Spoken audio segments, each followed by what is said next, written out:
স্বাগত নিউজ 24 সকাল ৯টার বিরতিহীন সংবাদের সঙ্গে আছে গালিব ইবনে রিয়াজ। প্রতারণার জাল ছড়িয়ে গেছে সামাজিক যোগাযোগ মাধ্যমে। এবার নারী কণ্ঠী পুরুষের প্রতারণার জালে বন্দী অসংখ্য পুরুষ।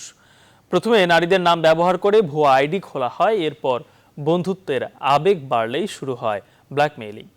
এরকম একটি সংঘবদ্ধ প্রতারক চক্রকে আটক করেছে আইনশৃঙ্খলা বাহিনী। বিস্তারিত দেখুন মৌ খন্দকারের প্রতিবেদনে। সমস্যা অনেকদিন ধরে, কিন্তু জানো তো আমি ফোন না ভালো হলে তো কথা বলতে পারবো না। যে তুমি কিছু টাকা হেল্প করতে পারো তাহলে। ফোনটাতে কথা ঠিক মতো বোঝা যায় না, ভালো পিকচার ওঠে না। হ্যাঁ, তো আমি একটা ফোন কিনতে হবে। ফেসবুকে ভুয়া অ্যাকাউন্ট খুলে মোবাইল নাম্বার সংগ্রহ করে ফোনে নারী কণ্ঠে প্রতারণা করত নারী কণ্ঠী পুরুষ। দীর্ঘদিন ধরে সামাজিক যোগাযোগ মাধ্যমে এই প্রতারণা করছিল। নারীদের নাম ও সুন্দর ছবি ব্যবহার করে ভুয়া আইডি খুলে মেসেঞ্জারে ছবি চাইতো। পরে ওই ছবি দিয়ে ব্ল্যাকমেইল করে ফাঁদ পেতে হাতিয়ে নিত সবকিছু। আসামির মুঠোফোনে বিভিন্ন নারীর নামে একাধিক ফেসবুক আইডি, ভয়েস চেঞ্জ করা যায় এমন মোবাইল ও আপত্তিকর ছবি মিলেছে। ফেসবুকে ফাইজলামি করতে করতে দেখা যায় অনেকে নাম্বার চাইছে, সম্ভব ফোন করছি বিশ্বাস করে গেছে। তখন অনেকে বাচ্চা ঘন্টা কথা বলতো, তখন বুঝতে পারতাম যে নাম্বার সেভ করা থাকতো আমাদের ফোনে।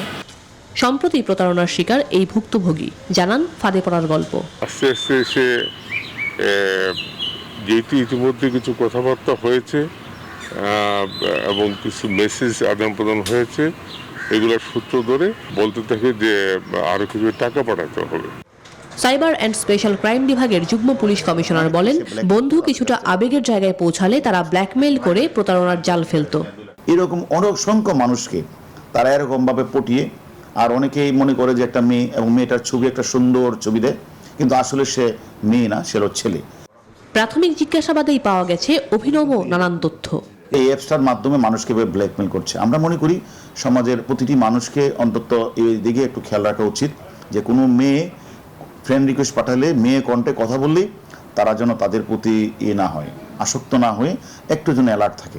বিভিন্ন চরিত্রে অভিনয় করে প্রতারণা করে নিরীহ ভুক্তভোগীদের কাছ থেকে এ পর্যন্ত লাখ লাখ টাকা আত্মসাৎ করেছে এই প্রতারক।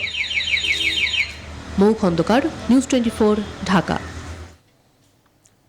টিকটক সহ কয়েকটি ডিজিটাল অ্যাপস ব্যবহারের মাধ্যমে অপরাধ প্রবণতা বাড়ছে। এজন্য টিন এজদের জন্য ক্ষতিকর অ্যাপসগুলো বন্ধ করার বিষয়ে উচ্চ পর্যায়ের কমিটি পর্যালোচনা করছে বলে জানিয়েছেন র্যাব মহাপরিচালক চৌধুরী আব্দুল্লাহ আল মামুন। রাজধানীতে এক অনুষ্ঠানে এসব কথা বলেন তিনি। টিকটক যেটা আছে, অনেক নেতিবাচক কাজ করার কারণে আমরা এটার বিষয়ে খুব বীতশ্রদ্ধ হয়ে গেছি। আমরা এদের তালিকা করছি, আইনের সংজ্ঞাতে সে অপরাধীকে, আইনের সংজ্ঞাতে সে যদি অপরাধী হয় তার বিরুদ্ধে আইন অনুযায়ী যে ব্যবস্থা নেওয়া দরকার সেই ব্যবস্থা নেওয়া। কোথাও কঠোর, কোথাও ঢিলে ঢালা, বিভিন্ন জায়গায় এভাবেই চলছে স্থানীয় প্রশাসনের লকডাউন। 50%-এরও বেশি সংক্রমণ হার নিয়ে উদাসীন সাতক্ষীরার মানুষ। সেখানে প্রশাসন লকডাউন দিলেও তা কার্যকরে উল্লেখযোগ্য ভূমিকা নেই। নোয়াখালীর অবস্থাও একই, তবে কিছুটা ব্যতিক্রম নওগাঁয়। প্রতিনিধিদের তথ্যচিত্রে ডেস্ক রিপোর্ট। শনিবার লকডাউন শুরুর প্রথম দিনে সাতক্ষীরায় অনেকটাই ঢিলেঢালা ভাব। সকালে সড়কে রিকশা, অটোরিকশা সহ বিভিন্ন যানবাহন চলেছে বাধাহীনভাবে। মানুষও বের হয়েছেন যার যার কাজে। অনেককে নির্দেশনা অমান্য করে জমায়েত হতেও দেখা গেছে। গেল একদিনে সাতক্ষীরায় শনাক্তের হার 52%-এর উপর। 24 ঘন্টায় নতুন করে শনাক্ত হয়েছেন 50 জন। সাতক্ষীরার মতো নোয়াখালীর অবস্থা অনেকটা একই। দোকানপাট না খুললেও সড়কে পরিবহনের অভাব নেই। মূল সড়কগুলোয় ব্যবসা প্রতিষ্ঠান বন্ধ থাকলেও অলিগলি কিংবা পাড়া মহল্লার দোকান খুলেছে স্বাভাবিক দিনের মতো। প্রশাসনের নজরদারি সব জায়গায় নেই। দু এক জায়গায় আইন শৃঙ্খলা বাহিনীর সদস্যরা থাকলেও তাতে কাজ হয়েছে খুব কম। খাদ্য কোনো ব্যবস্থা করে দিয়েছে, উনি কোনো খাদ্যের ব্যবস্থা করেন না। ওনার যারা প্রতিনিধি হেরা ওনার পরিবার আহার নিয়ে বাইরে বিক্রি করে। প্রশাসনের কড়াকড়িতে অনেকটাই স্থবির নওগাঁ পৌর শহর ও নিয়ামতপুর সদর। গুরুত্বপূর্ণ প্রায় সব মোড়েই আইন শৃঙ্খলা বাহিনীর চেকপোস্ট আছে। তদারকি চলছে দিনের বেশিরভাগ সময়ে। জরুরি কাজ ছাড়া ঘর থেকে মানুষের বের হওয়ার হারও কম। লকডাউনে চাঁপাইনবাবগঞ্জ শহরে যানবাহন ও মানুষের চলাচল কম হলেও গ্রামাঞ্চলে প্রভাব পড়ছে না। শহরের 30টি পয়েন্টে পুলিশ কাজ করছে। প্রয়োজন অনুসারে কোথাও কোথাও বসছে চেকপোস্টও। একই সাথে জেলা প্রশাসনের 12টি ভ্রাম্যমাণ আদালত লকডাউন কার্যকরে কাজ চালিয়ে যাচ্ছে। জেলায় গেল 24 ঘন্টায় শনাক্তের হার 60%। নতুন করে শনাক্ত হয়েছেন 107 জন, মারা গেছেন 5 জন। লকডাউনের সুপারিশ থাকলেও কুষ্টিয়ার প্রশাসন এখনও কোনো সিদ্ধান্ত নেয়নি। এদিকে গেল 24 ঘন্টায় কুষ্টিয়ায় আরও 37 জনের দেহে করোনা ভাইরাস শনাক্ত হয়েছে। এছাড়া ভারত ফেরত 35 জনকে কোয়ারেন্টিন শেষে বাড়িতে ফেরত পাঠানো হয়েছে। Desk report, news 24। জেলাভিত্তিক লকডাউনের বিস্তারিত জানাতে সাতক্ষীরা থেকে যুক্ত হচ্ছেন সহকর্মী মনিরুল ইসলাম মনি। সাতক্ষীরাতে 7 দিনের লকডাউনের আজ দ্বিতীয় দিন, মানুষ স্বাস্থ্যবিধি কতটুকু মানছে?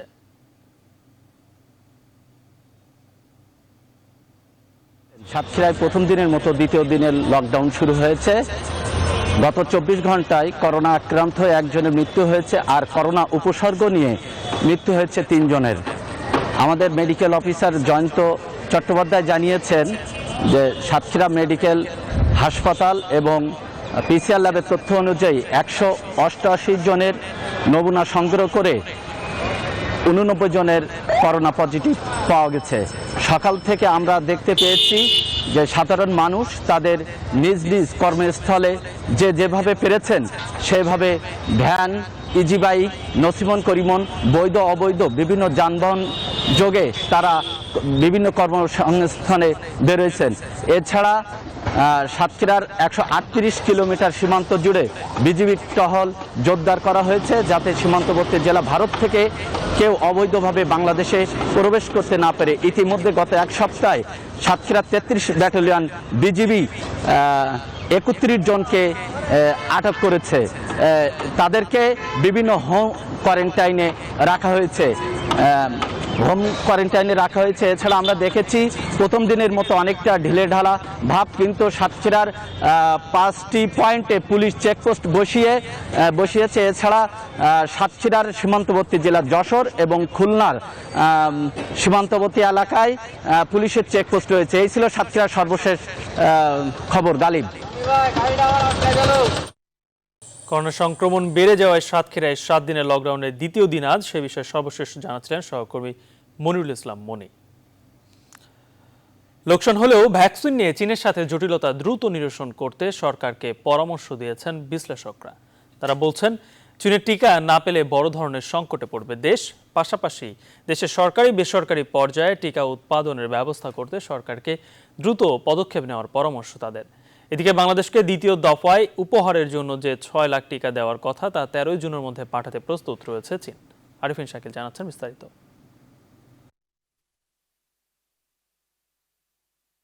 ভ্যাকসিনের মূল্য দাঁড়াবে 150 মিলিয়ন মার্কিন ডলার। চুক্তিতে বারণ থাকার পরও গত 27 মে মন্ত্রিপরিষদ বিভাগের এক সংবাদ সম্মেলনে অতিরিক্ত সচিব শাহিদা আক্তার চীন থেকে কেনা সিনোফার্মের টিকার ডোজের দাম $10 বলে গণমাধ্যমে জানান। এতে একই ভ্যাকসিন বেশি দামে কেনা অন্যান্য দেশের চাপের মুখে পড়ে চীন। জটিলতা তৈরি হয় বাংলাদেশের টিকা পাওয়া নিয়ে। দায়িত্বহীন আচরণ করায় ওএসডি করা হয় অতিরিক্ত সচিব শাহিদা আক্তারকে। ঘটনার জন্য বেইজিংয়ের কাছে দুঃখ প্রকাশ করে ঢাকা। স্বাস্থ্য অধিদপ্তরের সাবেক পরিচালক বেনজির আহমেদ বলেন, রাষ্ট্রের গোপনীয়তা ভঙ্গ করে তথ্য প্রকাশ করায় অতিরিক্ত সচিব দায়িত্বহীন আচরণ করেছে। আর বিশ্ব স্বাস্থ্য সংস্থার দক্ষিণ এশিয়া অঞ্চলের সাবেক উপদেষ্টা মুজাহিরুল হক বলছেন, দেশে এখনো 25 কোটি ডোজ ভ্যাকসিনের চাহিদা থাকায় চীনের টিকা ছাড়া বিকল্প নেই। 25 কোটি ডোজ টিকা দেওয়ার সামর্থ্য কোনো দেশের নাই পৃথিবীর। সেই জায়গায় আমরা একটা ভালো সোর্স পেয়েছিলাম চায়না। এই যে চুক্তিটা চায়নার সাথে করা হয়েছে, এটা আবার নতুন করে বসে রিনিউ করা উচিত এবং যত তাড়াতাড়ি সম্ভব সেটা একটা সলিউশনে আসা উচিত। জোর কূটনৈতিক প্রচেষ্টা যাতে করে যে সমস্যাটা উদ্ভূত হয়েছে সেটা যাতে কাটিয়ে ওঠা যায়। এখন সেই টিকা পাওয়ার জন্য এখন যদি বিকল্প সোর্সে এর চেয়ে কম মূল্যে টিকা না পাওয়া যায় তাহলে বাধ্য হয়েই কিনতে হবে। সেক্ষেত্রে সরকারের খরচ বেশি পড়বে। দীর্ঘমেয়াদী সমস্যা সমাধানে সরকারকে দেশে টিকা উৎপাদনে মনোযোগী হওয়ার পরামর্শ দিয়েছেন তারা। বলছেন, টিকা উৎপাদনে সরকারি প্রতিষ্ঠানের পাশাপাশি বেসরকারি প্রতিষ্ঠানকে কাজে লাগাতে পারে সরকার। আমদানির উপর নির্ভর করতে হবে টিকার জন্য, পাশাপাশি আমাদের যাতে কিছু সক্ষমতা বাড়ে। উৎপাদনের সক্ষমতা অর্জনের জন্য প্রাথমিকভাবে সরকারি প্রতিষ্ঠান, জনস্বাস্থ্য প্রতিষ্ঠানকে চিহ্নিত করে এটা সক্ষমতা বৃদ্ধি করা, পাশাপাশি অন্য যারা টিকা উৎপাদনের সক্ষমতা আছে সেটা অ্যাসেস করে তাদেরকে দিয়ে টিকা উৎপাদনের উদ্যোগ নেওয়া। একজনের ভুলে ভ্যাকসিন নিয়ে এমন সংকটে পড়ায় প্রমাণ করে অপরিকল্পিতভাবে এগোচ্ছে সরকারের দায়িত্বশীল মহল, বলছেন বিশ্লেষকরা। আরিফিন শাকিল, নিউজ 24, ঢাকা। এক বছরেরও বেশি সময় ধরে বন্ধ শিক্ষা প্রতিষ্ঠান, ঘরবন্দি শিক্ষা ব্যবস্থা। তবে দ্রুত শিক্ষা প্রতিষ্ঠানের শিক্ষক শিক্ষার্থী সহ সবাইকে টিকার আওতায় আনতে কার্যক্রম চলছে বলে জানাচ্ছে স্বাস্থ্য অধিদপ্তর। টিকা আসলেই অগ্রাধিকার ভিত্তিতে ভ্যাকসিন পাবেন শিক্ষা সংশ্লিষ্টরা। প্লাবন রহমান জানাচ্ছেন বিস্তারিত। করোনা সংক্রমণ এখনো স্বস্তিকর অবস্থায় না আসায় শিক্ষা প্রতিষ্ঠান খুলে দেবার পরিকল্পনা থেকে বারবার পিছিয়ে যাচ্ছে সরকার। ফলে ঘরবন্দি হয়ে পড়েছে শিক্ষা ব্যবস্থা, যার পরিণতি ভয়াবহের দিকে যাচ্ছে বলে মনে করছেন শিক্ষকরা। সরকার থেকে বলা হচ্ছে শিক্ষা প্রতিষ্ঠান খোলার আগেই শিক্ষক এবং শিক্ষার্থীদের টিকার আওতায় আনা হবে, কিন্তু সেই বিষয়ে কোনো কার্যকর পদক্ষেপ দেখছেন না শিক্ষকরা। বলা হয়েছিল 30শে মার্চের মধ্যে শিক্ষক শিক্ষার্থী সবাইকে টিকার আওতায় আনা হবে, কিন্তু সেই উদ্যোগও আমরা দেখছি না। চায়না থেকে যে টিকার চালানটা আসবে সেই চালানটা স্টুডেন্টদেরকে অগ্রাধিকার দেওয়া উচিত এবং তার রেজিস্ট্রেশনের প্রসেসটা এখনই শুরু করে দেওয়া উচিত। তবে স্বাস্থ্য অধিদপ্তরের পক্ষ থেকে বলা হচ্ছে 40 বছর বা তার বেশি অনেক শিক্ষকই এরই মধ্যে টিকা নিয়েছেন। বাকিদের দ্রুত টিকার আওতায় আনতে ডাটাবেজ তৈরি হচ্ছে বলে জানাচ্ছেন স্বাস্থ্য অধিদপ্তরের অধীন আইডিসিআর এর প্রধান বৈজ্ঞানিক কর্মকর্তা। অনেকে নিয়েছে, অনেকে নেয় নাই। যাদের 40-এর নিচে বয়স তারা ডাটাবেজ জমা দিচ্ছে, সেটাও আমাদের ডাটাবেজে সুরক্ষা.com এ ইনক্লুড করা হয়েছিল। মানে একটা সুরক্ষা বলয় তৈরি না করে খোলাটা তো রিস্কি হয়ে যাবে। ঠিক আছে, এই জন্য তাদেরকে আসলে অগ্রাধিকার ভিত্তিতে টিকা দেওয়া হবে। শিগগিরই চীনের উপহার হিসেবে 6 লাখ ডোজ টিকা পাচ্ছে বাংলাদেশ। এসব টিকার প্রয়োগে অগ্রাধিকার পেতে পারেন শিক্ষক শিক্ষার্থীরা। পরবর্তীতে টিকা পাওয়া সাপেক্ষে দেশের সব শিক্ষা প্রতিষ্ঠানের সঙ্গে সংশ্লিষ্টদের টিকার আওতায় আনতে চায় সরকার। প্লাবন রহমান, নিউজ 24, ঢাকা। কর্মসংস্থান তৈরিতে নতুন অর্থ বছর ঘিরে মহাপরিকল্পনা সরকারের। 2021-22 অর্থ বছরে প্রায় 8.5 লাখ যুবককে প্রশিক্ষণের আওতায় আনা হবে। অর্থনীতি পুনরুজ্জীবিত করতে বিভিন্ন প্রতিষ্ঠানের মাধ্যমে ঋণ দেওয়া হবে 4.5 কোটি টাকা, যা বলা হয়েছে অর্থ বিভাগের মধ্যমেয়াদী সামষ্টিক অর্থনৈতিক নীতি বিবৃতিতে। অর্থনীতি বিশ্লেষকরা বলছেন, বাজেটে অভ্যন্তরীণ উৎপাদন ও দেশীয় শিল্পের সুরক্ষায় যেসব কর ছাড় দেওয়া হয়েছে তার প্রকৃত বাস্তবায়ন এবং স্বাস্থ্য ব্যবস্থাপনার উপর নির্ভর করবে নতুন কর্মসৃজন। বিস্তারিত জানাচ্ছেন বাবু কামরুজ্জামান। দেশের অভ্যন্তরীণ উৎপাদনের চাকাকে সচল রাখতে নানা কর ছাড় ও প্রণোদনা দিয়ে 6,03,000 কোটি টাকার বাজেট প্রস্তাব করেছেন অর্থমন্ত্রী।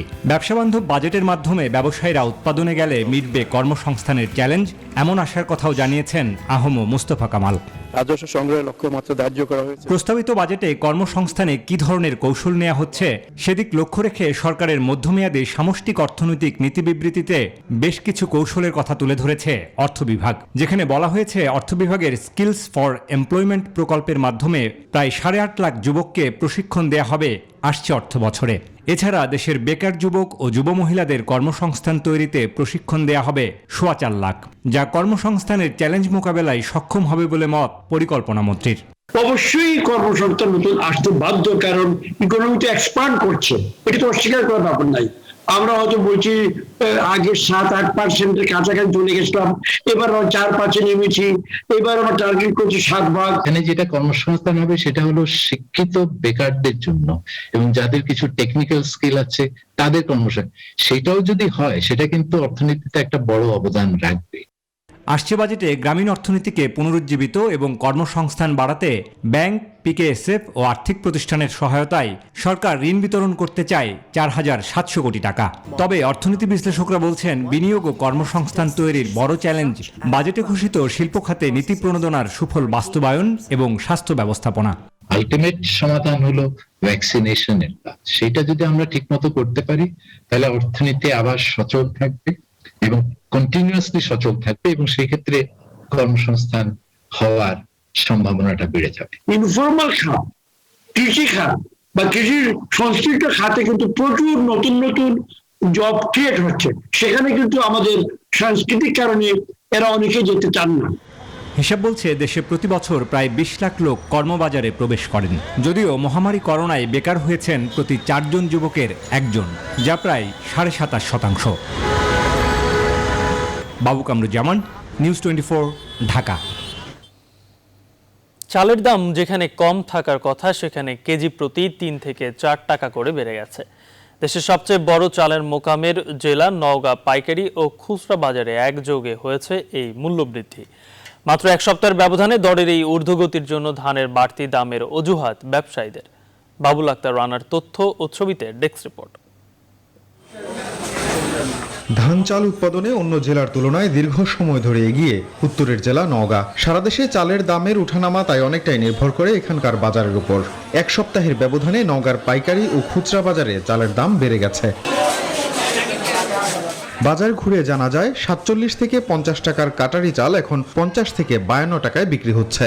জিরা শাইল ৪৮ টাকা থেকে বেড়ে হয়েছে ৫০ টাকা। খাটো ১০ বিক্রি হতো ৪২-৪৩ টাকায়, এখন এর দর ৪৫ থেকে ৪৬ টাকা। একইভাবে বেড়েছে বিআর ২৯ চালের দামও। করোনা সংকটের মাঝে এই মূল্যবৃদ্ধি বিপাকে ফেলেছে সাধারণ মানুষকে। আমরা রিক্সা চালাই, দিনমজুরি করি, এখন চালের দাম ১ লাখ টাকা কিছু বৃদ্ধি পাইছে। আমরা কিভাবে চলবো? আমরা খুব কষ্টের মধ্যে চলতেছি। কেজি প্রতি যদি ৫ টাকা করে বাড়ে, আমরা মধ্যবিত্ত আমাদের পরিমাণ মতো টাকা গোনা টাকায় আমরা সংসার চালানো আমাদের দুঃসাধ্য হয়ে গেছে। খুচরা ব্যবসায়ীরা বলছেন চালের দাম পাইকারি বাজার নির্ভর। যখন পাইকারদের কাছে কিনতে যায় তারা বলে যে ধানের দাম বৃদ্ধি পেয়েছে, যার কারণে চালের দাম বৃদ্ধি পেয়েছে। তা আমরা মনে করি সরকার যদি মনিটরিং করে তাহলে বাজার কমের দিকে আসবে। মোকামগুলো বেশি দামে ধান কিনে চাল উৎপাদন করছে, তাই দাম বৃদ্ধি স্বাভাবিক বলছেন নওগাঁ চালকল মালিক সমিতির সভাপতি। কৃষক পর্যায়ের দাম বেশি, কৃষক পর্যায়ের খরচ বেশি। একটা লেবার ধান কাটার সময় ৬০০ টাকা করে লেবার পাওয়া যায় না, যার কারণে কৃষকরা এই ধান কিনে বিক্রি করতেছে। এমন বাস্তবতায় বাজার মনিটরিং এর দাবি উঠেছে। জেলা প্রশাসক আশ্বাস দিয়েছেন, কেউ সিন্ডিকেট করে দাম বাড়ালে তার বিরুদ্ধে ব্যবস্থা নেওয়া হবে। আমরা কিন্তু টাইম টু টাইম বাজার মনিটরিং করি এবং আমরা কিন্তু আসি, তাদের সাথে কথা বলি। হয়তো বাজারে সরাসরি না আসলেও কিন্তু আমরা বিভিন্নভাবে নেতৃবৃন্দের সঙ্গে এবং এদের সঙ্গে যোগাযোগটা আমরা রাখি। কিন্তু এই যে ওপেন মার্কেটে আমরা নির্ধারণ করে দিতে পারি না যে ৪০ টাকার উপরে তুমি বিক্রি করতে পারবে না। চলতি বছর নওগাঁয় ১,৮৭,৭৬০ হেক্টর জমিতে বোরো আবাদ হয়। Desk report, news 24। এদিকে কুষ্টিয়ার সরু চালের বাজারেও লেগেছে মূল্যবৃদ্ধির হাওয়া। এক সপ্তাহের ব্যবধানে মিল গেটে বেড়েছে কেজি প্রতি ২ থেকে ৩ টাকা। এ বিষয়ে বিস্তারিত জানাতে কুষ্টিয়ার বৃহত্তম চালের মোকাম খাজানগর থেকে যুক্ত হচ্ছেন সহকর্মী জাহিদুজ্জামান। জাহিদ, কুষ্টিয়ায় মিল গেটে এখন চালের দাম কত, আর দাম বৃদ্ধির কারণ হিসেবে কি বলছেন মিলাররা?